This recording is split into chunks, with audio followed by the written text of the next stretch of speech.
Hello, my lovely students. How are you all? A very hearty welcome to this mind-blowing platform, Physics Wala. My name is Upar Sharma, and today we are going to do Le Passé Composé Verbs Pronominal. अब यहाँ पर क्या है? Verbs pronominal हमें जो है वो करने हैं. Le verbs pronominal का मतलब होता है the pronominal verbs. The pronominal verbs. The pronominal verbs जो है अभी तक आप लोगों ने पढ़ लिए होंगे, उनका पास्ट कैसे बनता है that we have to learn. ये म त स वाले कई बार मैंने आपको ये बताया है. अब इन्हीं का पास्ट कैसे होगा वो हमें पढ़ना है. ठीक है, पास्ट कैसे होता है हमें पता है. एत्र का यूज करके होता है, अवुआर का यूज करके होता है, लेकिन इनकी पोजीशन क्या होगी, कहाँ कौन सा वर्ड हम लोग प्लेस करेंगे, that is really very important, जो आज की क्लास में हम लोग सीखने वाले हैं. तो आज हम लोग करेंगे Le passé composé verb pronominal. जैसे मैंने आपको बोला प्रोनोमिनल वर्ब्स का पास्ट हम लोग करेंगे, फिर हम उसका नेगेशन भी सीखेंगे. ठीक है, नेगेशन विद द प्रोनोमिनल वर्ब्स, और एक वर्ब है जिसका नाम है सर्कोशे, वो भी हम लोग करेंगे. इसका क्या मीनिंग होता है, बहुत सारे प्रोनोमिनल वर्ब्स को हम लोग डिस्कस करेंगे. तो सबसे पहले all the pronominal verbs that are conjugated in the past take एत्र as your auxiliary verb. जितने भी प्रोनोमिनल वर्ब्स हैं, जितने भी प्रोनोमिनल वर्ब्स हैं जो कि कॉन्जुगेट होते हैं पास्ट में, वो एत्र को लेते हैं एज एन ऑक्सिलरी वर्ब. यानी वो अवुआर को नहीं लेते, वो एत्र को as an auxiliary verb. Auxiliary का मतलब क्या है बेटा? ऑक्सिलरी का मतलब है helping. As a helping verb भी उसे लेते हैं. तो रिफ्लेक्सिव प्रोनाउंस ये होते हैं बेटा आपके म त स नु वु. ये मैं आपको करा चुकी हूं. म त स नु वु प्रिसीड करते हैं ऑक्सिलरी को और पास्ट पार्टिसिपल वर्ब को. यानी कि क्या मतलब है इसका? मतलब है ऑक्सिलरी वर्ब, यानी कि जैसे कि ये ए जो है ये ऑक्सिलरी वर्ब है, ये है आपका प्रिंसिपल वर्ब. ठीक है, पास्ट पार्टिसिपल. ठीक है, प्रिंसिपल वर्ब का पास्ट पार्टिसिपल, इसको ये प्रिसीड करते हैं. यानी कि ये जो आपके म त स है रिफ्लेक्सिव प्रोनाउंस है वो आगे लगते हैं. ठीक है, आगे प्लेस होते हैं. ये प्लेसिंग याद रखना बहुत जरूरी है. पास्ट बहुत सिंपल है. पास्ट में क्या होता है कि एत्र की कॉन्जुगेशन लग जाती है और पीछे प्रिंसिपल वर्ब लग जाता है. प्रिंसिपल वर्ब्स आपने याद किए होंगे. ठीक है, सॉरी, पास्ट पार्टिसिपल फॉर्म्स आपने सभी प्रिंसिपल वर्ब्स के कर लिए होंगे. मैंने आपको पूरी की पूरी लिस्ट दी थी. तो ये धीरे धीरे जब आपको याद हो जाएंगे, आपको ये भी याद रखना है कि प्रोनोमिनल वर्ब्स का कैसे करना है. अब these verbs agree with gender and number. आपको पता है भाई फ्रेंच में जेंडर और नंबर का बहुत यूसेज होता है. यहां पर भी जेंडर और नंबर का यूसेज होगा. जैसे कि हमें पता ही है ई जो है वो लगेगा फेमिनिन के साथ और एस जो है वो लगेगा प्लूरल फॉर्म के साथ. तो हम ध्यान से जरा इस सेंटेंस को नोटिस करेंगे. ठीक है, एक बार देख लेते हैं. हाँ जी, देखो, नेहा से एम्यूजे पोंटो से वो कौन. सबसे पहले तो मैं इसका मीनिंग आपको बताती हूं. Neha had fun during the vacations. ठीक है, पोंडोले कॉन्स. अब ध्यान से इसको हम देखेंगे. नेहा से अम्यूजे, सम्यूजे, ये जो अम्यूजे है, हैड फन, ये आपको पता है ये जो हैड फन है ये एक प्रोनोमिनल वर्ब होती है. ये प्रोनोमिनल वर्ब है जो हमेशा रिफ्लेक्सिव प्रोनाउंस के साथ लगती है, जिसके साथ म त स नु वु लगता है. अब ये जो नेहा है, नेहा के साथ कौन से वाला लगेगा?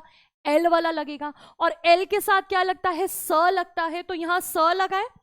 उसके पीछे क्या लगा है बेटा? उसके पीछे ऑक्सिलरी वर्ब जो है वो आपकी लगी है, जो कि है ए. अवुआर का ए हमने लिया है और उसके पीछे लगी है प्रिंसिपल वर्ब अम्यूजे. अम्यूजे मीन्स फन. पोंदो का मतलब क्या होता है? पोंदो मीन्स ड्यूरिंग. से वो कॉन्स during her vacation. During her vacations. ठीक है, अपने वेकेशंस के ड्यूरिंग उसने बहुत ज्यादा फन किया. तो फन करना एक प्रोनोमिनल वर्ब होता है फ्रेंच में, जैसे to take bath, to get up, to go to sleep, और वैसे ही टू हैव फन. ठीक है, तो इसे हम लोग क्या बोलते हैं? इसे हम लोग प्रोनोमिनल वर्ब कहते हैं. एल्स सरसों अम्यूजे आला फिथ. एल्स यहां पर दे की हम लोग बात करें, फीमेल की हम लोग बात करें. ठीक है, एल्स है यहां पर. अच्छा, एक चीज और, नेहा, नेहा क्योंकि एक गर्ल है तो यहां फेमिनिन एम्यूजे ई जो है वो लगेगा किसके साथ लगेगा? पास्ट पार्टिसिपल फॉर्म के साथ. पास्ट पार्टिसिपल फॉर्म को अग्री करना बहुत जरूरी है जेंडर और नंबर के साथ. तो दे सरसों, they had fun at the fifth. Fifth means party. They had fun at the party. So यहां पर स लगा, ठीक है, स ही लगता है। जो आपका यानी कि जो आपके इल्स और एल्स होते हैं उनके साथ स ही लगता है, यहाँ आप ध्यान से देख सकते हो उनके साथ स लगेगा, ठीक है। अम्यूजे, सॉ जो है यहाँ पर क्यों लगा, क्योंकि एल्स के साथ इत्र की कॉन्जुगेशन सॉ होती है, ये आपका पास्ट पार्टिसिपल फॉर्म है। लेकिन क्योंकि एल्स था, फीमेल भी है और साथ साथ प्लूरल भी है, तो यहाँ ई और एस दोनों लगा एट दी पार्टी। तो यहाँ पर म किसके साथ लगता है, ज के साथ, त लगता है त्यू के साथ, और इल और एल के साथ लगता है आपका स, नू के साथ नू ही लगता है, वो के साथ वो ही लगता है, और स लगता है इल्स के साथ और एल्स के साथ। ये आपको याद रखना है। प्रोनोमिनल वर्ब्स बहुत बहुत बहुत बहुत इंपॉर्टेंट हैं, ठीक है। अब स लेवे, स लेवे यानी कि टू गेट अप, स लेवे मीन्स टू गेट अप, ये आपने प्रोनोमिनल वर्ब जरूर पढ़ा होगा। अब ज म सुई लेव, ज म सुई लेव वैसे होता ज म लेव, ज म लेवे, ज म लेवे, ठीक है, ज म लेव यानी कि आई गेट अप, इसका मतलब हो गया I get up, I get up. लेकिन क्योंकि यहां पर सुई लग गया, क्योंकि यहां पर सुई लग गया यानी इत्र की कॉन्जुगेशन आ गई, यानी कि ये पास्ट टेंस है, तो हम यहां क्या बोलेंगे, I got up, I got up. ट्यू ते लेव, ट्यू ते लेव, यहां पर टी प्लस ई था जिसे कि हमने ते कर दिया, you got up, you got up, okay. इल से लेव, इल से लेव यानी कि इल यानी कि ही गॉट अप, ठीक है, या फिर शी भी लिख सकते हो, ही और शी गॉट अप। नाउ अच्छा यहाँ पर शी है तो हमें यहाँ लिखने की जरूरत नहीं है, ठीक है, सेपरेटली दिया हुआ है। शी गॉट अप, नू नू सॉम लेव, नू नू सॉम लेव, तो यहां पर क्या है, हमने नू भी लगाया है, ठीक है, यानी कि सब्जेक्ट भी लगा है। सब्जेक्ट के साथ जो है, जो आपका रिफ्लेक्सिव प्रोनाउन है, रिफ्लेक्सिव प्रोनाउन भी लगा है बेटा, ये सब्जेक्ट है, ये रिफ्लेक्सिव प्रोनाउन है, ये भी लगा है, ये आपकी ऑक्सिलरी वर्ब भी लगी है, और ये आपका जो है पास्ट पार्टिसिपल फॉर्म भी जो है वो लगा है, और उसके साथ जेंडर और नंबर की अग्रीमेंट भी जो है वो लगी है, ठीक है। तो नू नू सॉम लेव का मतलब होता है नू यानी कि वी गॉट अप, ठीक है, we got up, you got up, okay, you got up, they यानी कि मेल गॉट अप, यहां पर है दे, फीमेल गॉट अप। अब आपको याद रखना है कि इल्स किसके साथ लगता है, इल्स अगर बहुत सारी लड़कियां हैं और उनमें सिर्फ एक भी बॉय है, बहुत सारी गर्ल्स हैं, ठीक है, अगर 10 का ग्रुप है और 10 के ग्रुप में 8 गर्ल्स है, सिर्फ 2 ही बॉयज हैं, फिर भी हम उन्हें इल्स बोलते हैं, ठीक है। एल्स उसके लिए यूज नहीं करते, एल्स हम तभी यूज करते हैं जब सारे के सारे ग्रुप में सभी लड़कियां हों, हम जिनकी तरफ रेफर करें, जिनकी तरफ पॉइंट आउट करें, they all are women. Okay, to form negative sentences in passive composite with pronominal verbs, we put the reflexive pronoun ma, ta, sa, etc. and conjugate verb itra in between na and pa.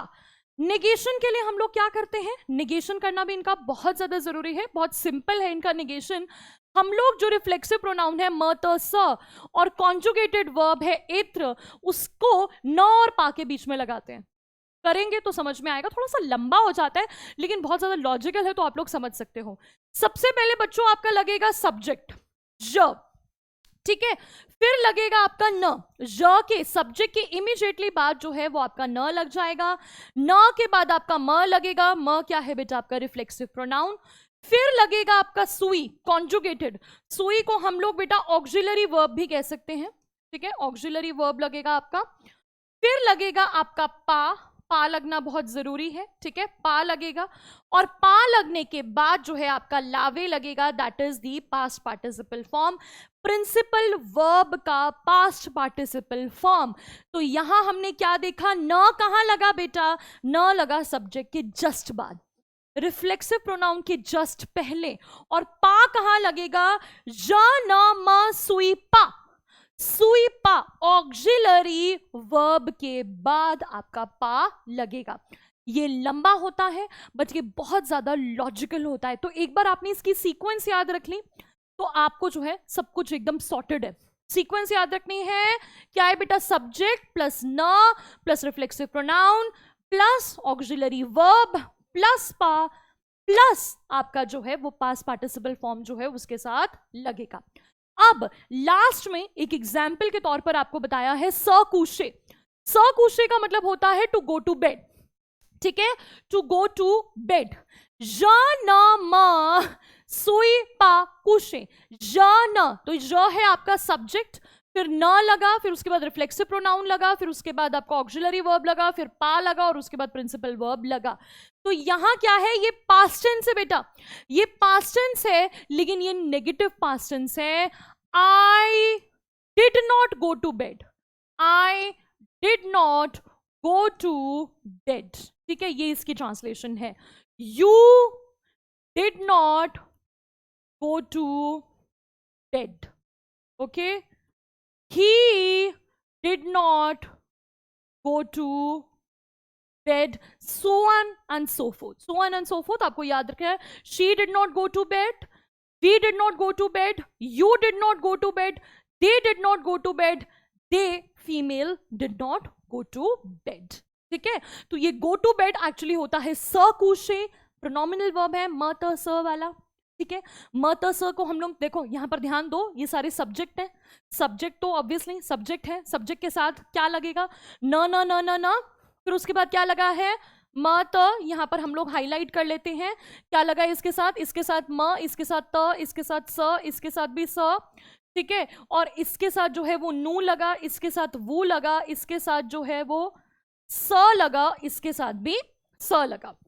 उसके बाद अलग अलग highlight कर लेते हैं हम लोग, ठीक है। इसके साथ लगा सुई, ठीक है, ए सोम, इते सौ सौ, याद है भाई, ज सुई त्यू ए इल ए एल ए नू सोम वू जेड इल सौ एल सौ, ठीक है। उसके बाद पापा पापा लगता गया और बाकी सब सेम है, सबके साथ पा लगा, सबके साथ फिर प्रिंसिपल वर्ब लगा, लेकिन प्रिंसिपल वर्ब आपका डिफर कर जाएगा किसके साथ, आपका फेमिनिन या मेस्कुलिन के साथ। अब ऑब्वियसली ज, अगर हम अपनी बात करें और हम लोग जो है फीमेल की बात करें तो ई लगेगा, अगर यू की बात करें, यू फीमेल है तो उसके साथ ई लगेगा, ठीक है। एल के साथ तो फीमेल लगेगा ही, इसके साथ हमने यहाँ ब्रैकेट में नहीं दिया हुआ, इसके साथ तो पक्का ई लगेगा ही, यहाँ ई नहीं लगेगा, इसमें ब्रैकेट में लिखने की जरूरत नहीं थी। लेकिन जो हम वी नू है, we can be female, we can be plural, okay, and वो you can also be female and you can also be plural, क्योंकि आपको पता है वो हम किसके साथ यूज करते हैं, वो हम लोग फॉर्मल के लिए भी कई बार यूज करते हैं। लेकिन अगर फॉर्मल है और प्लूरल है, मतलब फॉर्मल नहीं है लेकिन प्लूरल है, तो वहां पर हम लोग फॉर्मल है तो भी प्लूरल है, इनफॉर्मल है और भी प्लूरल है तो भी हम लोग वो ही उसके साथ यूज करेंगे। जिन बच्चों को ये स्टैंडर्ड रूल्स पता है वो अच्छे से उसे कर सकते हैं। स्टैंडर्ड रूल्स, बेसिक चीजें आपको पता होनी चाहिए। कई बार हम चीज़ों को इसलिए नहीं समझ पाते क्योंकि हमारे पास बेसिक चीज़ों की नॉलेज नहीं होती। बेसिक चीज़ें हमें सब्जेक्ट का ही नहीं पता होता, हमें सब्जेक्ट के साथ एक तरह की कॉन्जुगेशन नहीं पता, हमें पता ही नहीं है कि ये प्रोनोमिनल वर्ब्स क्या होते हैं। अगर आपको ये चीज़ नहीं पता, अगर आपने पास्ट पार्टिसिपल फॉर्म्स नहीं याद करे तो आपको जो है वो दिक्कत आएगी। लेकिन अगर आपने ये सब लर्न किए हैं तो you are never going to face any problems. I hope ये क्लास आपको बहुत अच्छे से समझ में आई। मेसी बोकू, see you in the next class, till then take care, over.